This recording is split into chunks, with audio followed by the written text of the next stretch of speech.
నమస్తే, నేను మీ హరిత. మీరు polytechnic diploma, degree, engineering, hotel management లాంటి కోర్సుల్ని పూర్తి చేశారా? అబ్రాడ్ వెళ్ళాలి, అక్కడే సెటిల్ అవ్వాలి అని ఆలోచిస్తున్నారా? అయితే టెక్నాలజీలో నెంబర్ 1గా ఉన్న జపాన్ బెస్ట్ చాయిస్గా చెప్పొచ్చు. అసలు జపాన్ వెళ్ళడం వల్ల బెనిఫిట్స్ ఏంటి, ఆ ప్రాసెస్ ఎలా ఉంటుంది తెలుసుకుందాం. స్టూడియోలో ఉన్నారు ఎడ్ప్లస్ మేనేజింగ్ డైరెక్టర్ వెంకటరెడ్డి గారు. నమస్తే అండి. నమస్తే అండి. ఏదైనా కోర్స్ పూర్తి చేసి ఇప్పుడు మీ ద్వారా జపాన్ వెళ్ళాలి అనుకొని మీ దగ్గరికి పేరెంట్స్ వాళ్ళ పిల్లల్ని తీసుకొస్తే ఫస్ట్ ఏం చేస్తారండి మీరు? ఫస్ట్ మేము వాళ్ళ పరిస్థితులు, వాళ్ళు ఏ కోర్సులో ఇంట్రెస్ట్ ఉన్నారు ఏంటి అనేది మేము ఐడెంటిఫై చేసిన తర్వాత then we will be explaining them what is the procedure అనమాట. సో తర్వాత కావాల్సిన డాక్యుమెంట్స్ ఏంటి, తర్వాత వాళ్ళు ఫినాన్షియల్గా స్టేబుల్ ఉన్నారా లేదా, ఇవన్నీ కూడా మేము చూస్తామండి. ఎందుకు అని అంటే రీసెంట్ టైమ్స్లో మేము చాలా చూసామండి. అంటే those who are not able to pay also they will be coming and they will be joining. And మిడిల్లోకి వచ్చేసిన తర్వాత వాళ్ళు ముందుకు వెళ్ళలేక ఇటు వెనక్కి రాలేక చాలా ఇబ్బంది పడుతున్న పరిస్థితి కూడా ఉంటుంది. సో అలాంటి వారికి ఈడీ ప్లస్ కూడా ఏం చేస్తుంది, we had our financial partners అండి, నాన్ బ్యాంకింగ్ ఫినాన్స్ కార్పొరేషన్స్తో ED plus is having an agreements with them. So వాళ్ళతో వీళ్ళని కూర్చోబెట్టి if they are eligible for the education loans, they are getting the loans and they are flying down అనమాట. ఎంత ఖర్చు అవుతుందండి మన కరెన్సీలో చెప్పండి? మన కరెన్సీలో చెప్పాలి అని అంటే and till their job and 1 year accommodation ఇవన్నీ కలుపుకుంటే ఆల్మోస్ట్ 17 lakhs వరకు వస్తుందండి.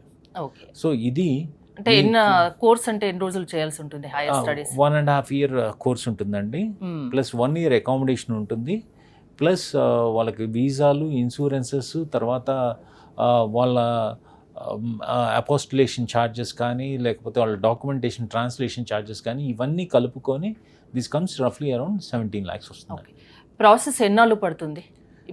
ఇప్పుడు మీ దగ్గరికి వచ్చాను అనుకోండి, నన్ను జపాన్ పంపించడానికి మీరు ఎంత టైం తీసుకుంటారు? నేను ఆల్రెడీ చెప్పిన విధంగా N5 N4 అనేది ఇండియాలో జరుగుతుందండి. N5 N4 వచ్చేసి మీకు ఆల్మోస్ట్ 6 months వరకు మీరు ఇండియాలో ఉంటారు. అండ్ ఇదే కాకుండా ఒక వీసా ప్రాసెస్ ఇవన్నీ రావడానికి, COE రావడానికే అట్లీస్ట్ మనకి 2 months ఆఫ్ టైం పడుతుంది. So what we do is that ఈ 2 monthsని కూడా మేము అందులోనే ఇచ్చేయడానికే we will be starting this one. So అది క్లియర్గా ED plus will be discussing with the parents and the students when they come into the office అండి. జనరల్గా ప్రతి ఒక్కరికి ఏంటంటే సంవత్సరం పాటు మేము చదువుకోవాలా, లేకపోతే మేము ఇమీడియట్గా జాబ్కి వెళ్ళాలి కదా, అది అన్న ఆలోచనలో ఉన్న స్టూడెంట్స్ చాలామందిని we are encountering lot of students అనమాట. వాళ్ళందరికీ మేము చెప్పేది ఏంటంటే జపనీస్ లాంగ్వేజ్ అనేది మ్యాండేటరీ అని చెప్పేసి when the companies are asking you to prepare, మీరు జపనీస్ లాంగ్వేజ్ నేర్చుకోకుండా మీరు అక్కడికి వెళ్ళి అక్కడ ఒక 3 months చేసిన తర్వాత వాళ్ళ కంపెనీ వాళ్ళు మిమ్మల్ని పంపించడం మీకు బాగుంటుందా, లేకపోతే చక్కగా జపనీస్ లాంగ్వేజ్ నేర్చుకొని మీ లైఫ్ని జపాన్లో మీ కెరియర్ని స్టార్ట్ చేద్దాం అనుకోవటం బాగుంటుందా అనేది వాళ్ళకి వదిలేస్తున్నామండి. So we recommend, we give them the correct pathways. So మీరు ఏదో షార్ట్ కట్స్ వెతుక్కున్నంత మాత్రాన that's not going to fetch you a good jobs అనమాట. అంటే అలాంటి చోటుకి వెళ్ళాలంటే ముందుగా స్టూడెంట్స్ ఎంక్వైరీ చేయాలి, పేరెంట్స్ ఇంకా అంతకన్నా రీసెర్చ్ చేసి 10 చోట్ల తిరిగి తెలుసుకున్నాకనే రావాలి. ఎగ్జాక్ట్లీ. ఇప్పుడు మీరు ఆల్రెడీ 26 years నుంచి మార్కెట్లో ఉన్నారు కాబట్టి మీ ద్వారా వెళ్ళాలనుకున్నా, ఇంతకుముందు వెళ్ళిన స్టూడెంట్స్ ఎవరైనా ఉన్న వాళ్ళ నెంబర్స్ మీరు ఇస్తా అంటున్నారు, ఇంకా దేనికైనా మీరు రెడీ ఉన్నారు, ట్రాన్స్పరెంట్గా ఉంటారు. ఎగ్జాక్ట్లీ అండి. ఇక్కడ ఒక పాయింట్ అండి, బేసికల్గా ఏంటంటే వెన్ ఆ స్టూడెంట్ జాయిన్స్ విత్ అస్, మేము ఏం చేస్తామంటే ఒక 10-20 members స్టూడెంట్స్ అయిన తర్వాత డైరెక్ట్గా we will make our students who are working there వాళ్ళ చేత మేము మాట్లాడించడం జరుగుతుందండి. ఇక్కడ ఇంకో ప్రాబ్లం ఏంటంటే మన పేరెంట్స్ కానీ ఏమవుతుంది అని అంటే they are taking the numbers from us and irrespective of time frame. అంటే ఇప్పుడు మనకి ఇక్కడ 12 అవుతుంది అనుకోండి, అక్కడ ఎంత అవుతుంది, 3:30 అవుతుందండి. ఇక్కడ ఇమీడియట్గా మన నంబర్ తీసుకున్న వెంటనే బయటకు వచ్చేసి ఇమీడియట్గా కాల్ కొట్టేస్తారు. They are working for a Japanese company. Japan కంపెనీల్లో డిసిప్లిన్ అనేది మ్యాండేటరీ అండి. సో వాళ్ళు ఈ కాల్స్ అనేది అటెండ్ చేయకపోవటం వల్ల వీళ్ళు కొంచెం డిసప్పాయింట్ అవుతాం. ఇలాంటి కామన్గా జరుగుతున్న సినారియోలు కాబట్టి we are clearly telling the parents, please send a message to them first. మేము మాట్లాడొచ్చా, మేము ఈ విధంగా ఇక్కడి నుంచి కాల్ చేస్తున్నాము, మాకు కొన్ని డౌట్స్ ఉన్నాయి, మేము మాట్లాడగలుగుతామా అని చెప్పేసి అడిగితే దే అంటే విల్ ఇది ఎవరికైనా బెటర్ అండి. ఎవరైనా కొత్త వాళ్ళతో మాట్లాడాలనుకుంటే ముందు మెసేజ్ చేసి సో అండ్ సో Exactly మేము మీతో మాట్లాడచ్చా, మీరు ఏ టైంలో ఫ్రీ ఉంటారు కనుక్కొని కాల్ చేస్తే అది ఇద్దరికి మంచిది. ఎగ్జాక్ట్లీ అండి. కానీ మన వాళ్ళు అలా ఉండదు కదండి. మ్మ్. జస్ట్ వాళ్ళకి నాకు ఒక నెంబర్ వచ్చింది, నేను ఇమీడియట్గా మాట్లాడాలి, నాకున్న డౌట్స్ అన్ని నేను క్లారిఫై చేసుకోవాలి అన్న ఆలోచనతో మ్మ్. They will call them immediately. And ఆ సైడ్ నుంచి కూడా రెస్పాన్స్ రానప్పుడు వీళ్ళు బాధపడటం ఇట్లాంటివి జరుగుతున్నాయి. To avoid all those things మేమేమంటున్నామంటే మా దగ్గర ఒక 10 members 15 members ఒక బ్యాచ్ అయిన తర్వాత will make them to talk to the students over there on a Zoom మీటింగో లేకపోతే గూగుల్ మీటో పెట్టేసి will make them to talk for at least 1 to 2 hours and they will be sharing their experiences with them. So అది బాగుంటుంది కదా. అవును. So ఆ విధంగా we are helping all the students అనమాట. జపనీస్ లైఫ్ స్టైల్ ఎలా ఉంటుంది? ఇంకోటి అక్కడ ఫుడ్ ఇక్కడ మన ఇండియన్ స్టూడెంట్స్కి నాకు తెలిసి నచ్చదు. మనకు కావాల్సిన ఫుడ్ అక్కడ దొరుకుతుందా? దాని గురించి మీరు కేర్ తీసుకుంటారా? అమ్మాయిల విషయంలో సెక్యూరిటీ ఎలా ఉంటుంది? పేరెంట్స్కి మీరేం చెప్తారు? ప్రతి ఒక్క ఆడపిల్ల పేరెంట్కి ఉన్న మొదటి డౌట్ ఇదే అండి. నేను ఆడపిల్లను పంపించాలంటే అక్కడ సేఫెస్ట్ ప్లేసా కాదా అనేది. See, as long as ED plus is with them, they need not to worry about all these things అండి. సో డెఫినెట్గా మేము మా ఆఫీస్ నుంచి కానీ లేకపోతే especially myself will be travelling with the students and we will be dropping them. And వాళ్ళకి కావాల్సిన part time jobs కానీ లేదా ఫుల్ టైం జాబ్స్ వచ్చే వరకు కూడా హ్యాండ్ హోల్డ్ చేయడం జరుగుతుంది.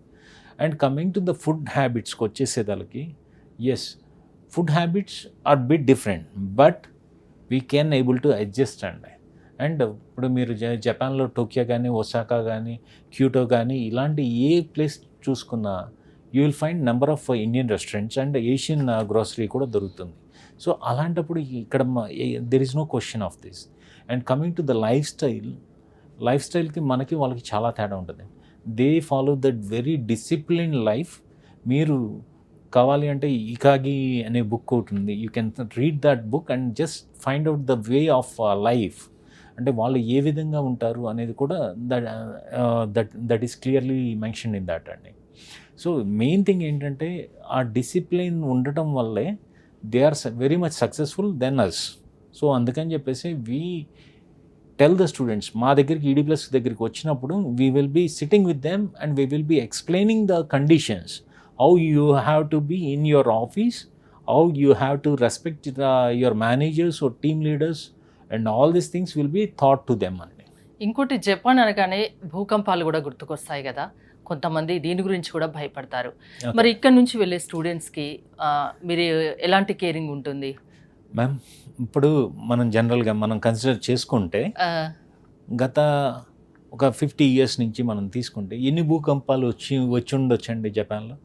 చాలా rare. Did you find any damages అండి? బిగ్ డ్యామేజెస్ అంటే బిల్డింగ్స్ అన్ని ఇదయ్యి ప్రాణ నష్టం ఉన్నది ఎప్పుడైనా మనం చూసామండి? ఒక సునామీ అనే దాంట్లో తప్ప we don't hear lot of. అసలు అది మర్చిపోవాలి. ఇంకా భూకంపాలు అనేది there will be a small ఇది భూకంపాలు అనేది ఎక్కడైనా ఉంటాయండి. ఈవెన్ ఇండియాలోనూ ఉంటాయి, లేకపోతే చైనాలోనూ ఉంటాయి, ఎక్కడైనా ఉంటాయి. So those are the natural calamities. So those are not considerable things for these programs అన్నమాట. ఈడీ ప్లస్ ద్వారా జపాన్కి వెళ్ళి సెటిల్ అవ్వాలి అనుకునే స్టూడెంట్స్కి, వాళ్ళని పంపించాలనుకున్న పేరెంట్స్కి మీరు ఇచ్చే సలహా ఏంటి? మీ ద్వారా వెళ్తే బెనిఫిట్స్ ఏంటి?